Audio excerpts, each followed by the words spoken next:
Cosmic Crack opens a new door to understanding the stars, moon, and planets for yourself and also for people in the news. Are they acting authentically or just faking it? You'll hear the inside scoop about those newsmakers, their mindset, and intentions. Host Jenny Stone shares her wit and wisdom about astrology right here each week on webtalkradio.net. The age of Aquarius. So what does that look like? You remember that song, when the moon is in the 7th house and Jupiter aligns with Mars, then peace will guide the planets and love will steer the stars. Well, Jupiter aligns with Mars for about a week every 2 years, and that doesn't bring peace and love. And the moon in the 7th house can only occur in a natal chart. And a quick aside, when it does occur, the person will only get married or choose a partner for love. And I've known a few people like that. And if you tell them you'll only get married for love, they say, what other reason could there be?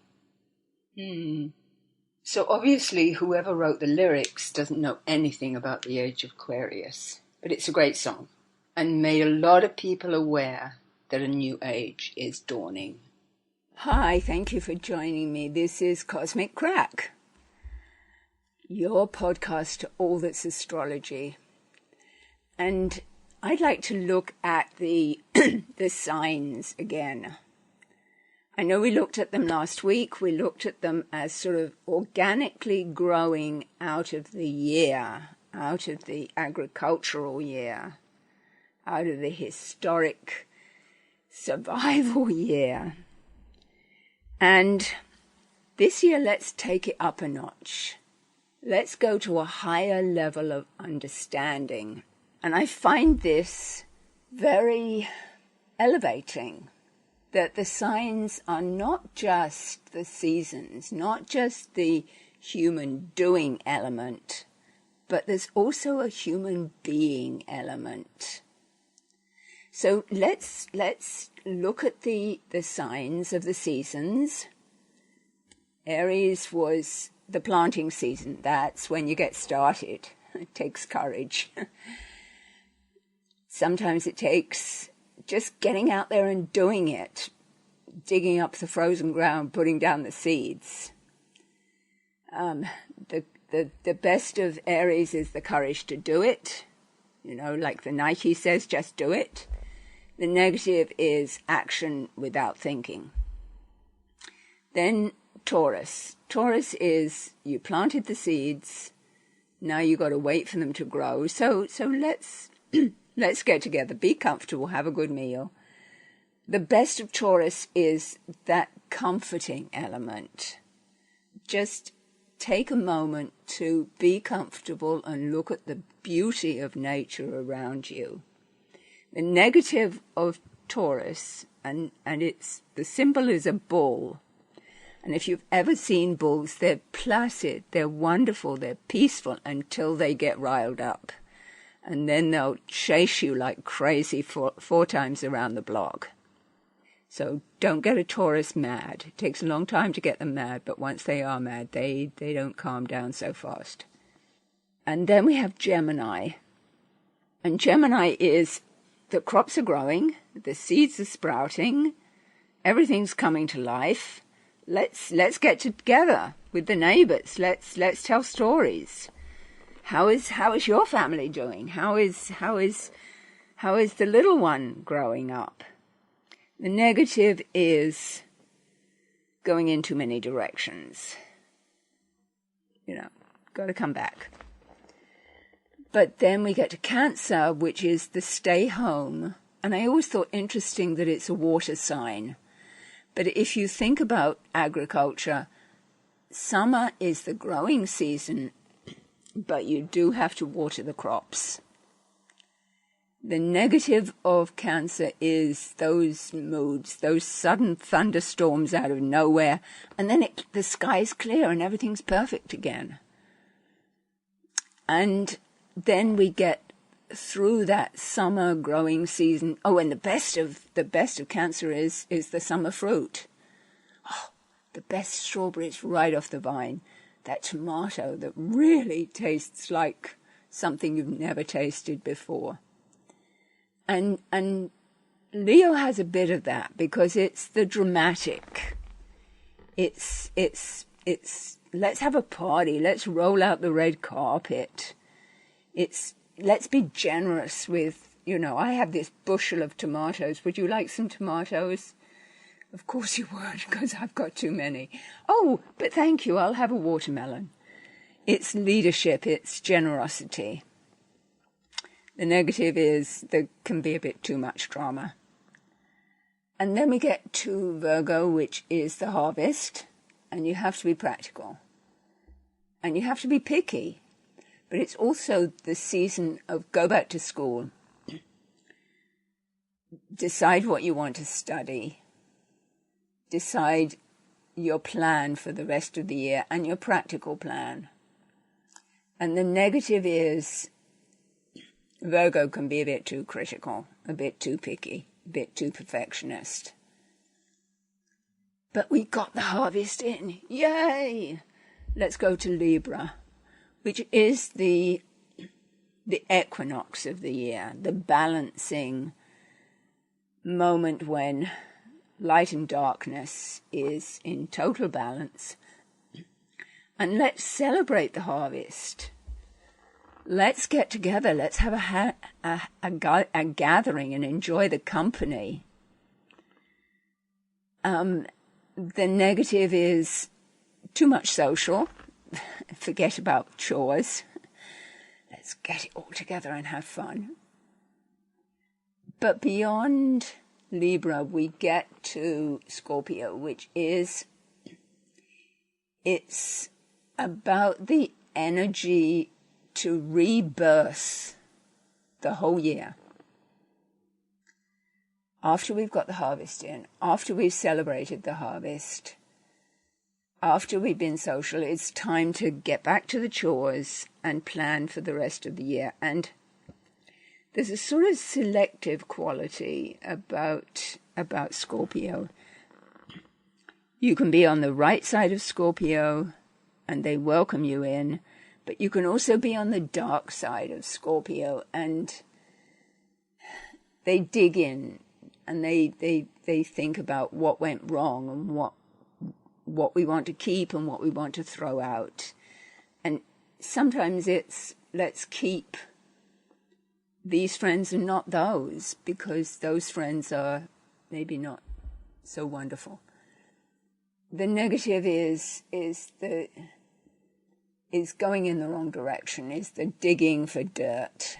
And the positive is the soaring to be reborn. And then we get to Sagittarius, which is the time of year when the weather is pretty good. The evenings are getting cool. Maybe we want to take a long journey, visit friends, think about the year. What wisdom did we grow? What did we grow into this year? And what's our philosophy going forward? The positive is the laughter. The negative is too expansive. Too much going on a journey. And then we get to Capricorn, which is the winter solstice. And darn, winter is coming. You better be focused, practical, ambitious, driven. It's also business. It's it's organizing and being practical. The positive is getting ready for winter. The negative is it can be all business. And the negative of Capricorn is it's not always sharing. It's a bit of hoarding. It's a bit of being ambitious and hoarding. The lovely thing, if you've ever known a Capricorn, they can actually be very romantic, tremendously practical on the outside, but there's a hidden side which is very romantic. And then we go beyond that to Aquarius, which is community and making sure everyone in your community survives the winter, because this is when the weather can get hard. And unless you pull together as a community, some people may not survive. And beyond Aquarius, we get to Pisces, which is the coming home, the giving thanks, the end of the journey, the spiritual winter. We made it through the winter. Let's say thank you to our angels that we made it through another year, that we made it ready to be reborn into spring. But it's also the most hallelujah, thank you for taking care of us, and looking to heaven for when springtime is coming.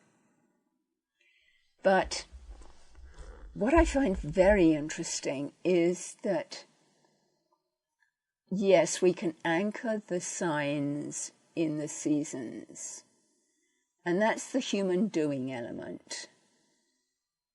That's the survival. That's the what do we have to do now to make it through the winter. But take the same story and put it into the hero's journey. And I find it encouraging that every culture has a hero's journey. Every culture is not just about being, the human who has to survive, but the human that wants to go on a journey, that wants to be enterprising, that wants to be a hero.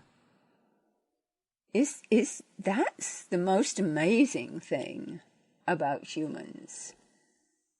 That it's not just survival. There's some kind of universality to the signs. And I'll take you through the hero's journey through the signs. But the fact that there is a hero's journey points us in a spiritual direction, that there is a higher purpose. It's not just about animal survival. So let's take the hero's journey, and we start off with the young hero just ready to set out. That's Aries. Oh yeah, Mom, I want to go on the hero's journey. I hear my friends are going, let's go. And then Taurus says, oh, wait a minute, look, make sure you have the good shoes. And you need some money stashed away because, it's all very well setting out, but I want you to have a good jacket. I want you to have some money in your pocket because you might hit some hard times. And the hero says, oh, okay, all right. Let's collect the stuff. Let's put the money together. But you know what? I'm Gemini. I'm going to go visit with my friends in the neighborhood. I'm going to tell them where I'm going. I'm going to tell stories, and we're all going to celebrate and get together. And then the parents say, oh, no, wait a minute. Okay, enough celebrating, enough fun. Come home, have a good meal, get a good night's rest. I want you to remember family, remember where you came from. This is your roots. This is where you're coming back to. So our hero says, okay, all right. Yeah, you're my family. I love you all. I love you. Goodbye. Hello. And then we get to Leo, which is the hero sets off again. He sets off in the neighborhood. They throw out the red carpet for him and the brass band, and off he goes on his journey. Yay! Hero. And heroine, of course. And that's the kind of going off to college stage of our journey. And we know that our hero's going to come back different, so let's say goodbye to his younger self. Let's celebrate that. And so our hero sets out, and along the way, he finds he probably has to take a job. He has to be practical. Maybe his money is gone. He's still counting the money to make sure that he's got enough. This is the working part of the journey. This is the grow up and be sensible part of the journey for our hero. But along the way, he meets some other heroes who are also on the journey, and they party together. And they form friendships. They form something that's bigger than a friendship. It's a relationship. It's a shared journey towards adulthood and responsibility. And those relationships tend to stay and stick and take longer to come to fruition because there's an element of wanting to be with that person for life, and that's Libra. And now we're well on our journey, and this is where we meet the dragon. And the dragon is ourselves. It's always ourselves. It's always overcoming the, I don't want to say difficult part of ourselves, but facing the shadows. And you have to face the shadows in order to grow. You have to see the gifts, but also the challenges. But beyond that, if you can overcome and get through, then you get reborn. And you get reborn as a hero. You soar like the eagle. You don't get stuck. And once we get through that, we have wisdom. We have the Sagittarius, wisdom, philosophy, deep understanding.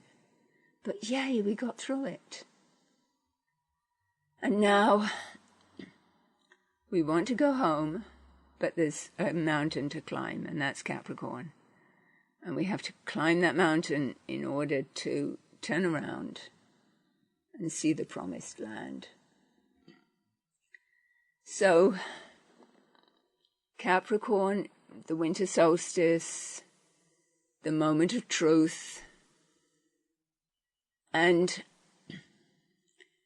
the best of Capricorn is finding that higher moral purpose that wants to share the adventure and bring home the stories.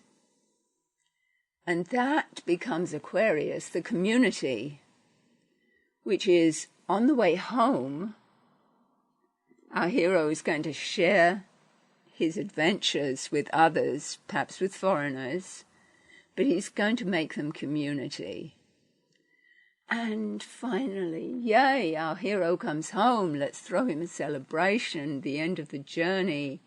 Do you need to rest? Do you need to recoup? Do you need to recharge? Do you need a quiet moment after all that excitement? And do you need to relax and come back into your own skin? Because, darn it, we're going to have to do this whole thing again. Another hero, another journey. But somehow, isn't it encouraging that there's more to the signs than just plodding through the year? That there's a spiritual message. There's a higher aspiration for humans, that they want to become heroes. They want to set off on the journey. They want to learn something. And they're willing to go through the practical hard work to get there. But I find it encouraging. I find it good that there's a message beyond the practical. So thank you for coming with me on the hero's journey. I hope you've seen the signs in different ways, not just as organic, but something to aspire to, something to want to become a hero And I remember a quote from the original Superman who played on TV. And he was a great physical specimen. He could jump from 30 feet, land on his feet, and deliver his lines. And he said, it's not just being there. It's not just wanting to rescue. It's that he uses his strength with wisdom to know when to go after the bad guys and when to wait and when to decide what you want the outcome to be. So with that thought, thank you. Thank you for being here. I'll see you all soon.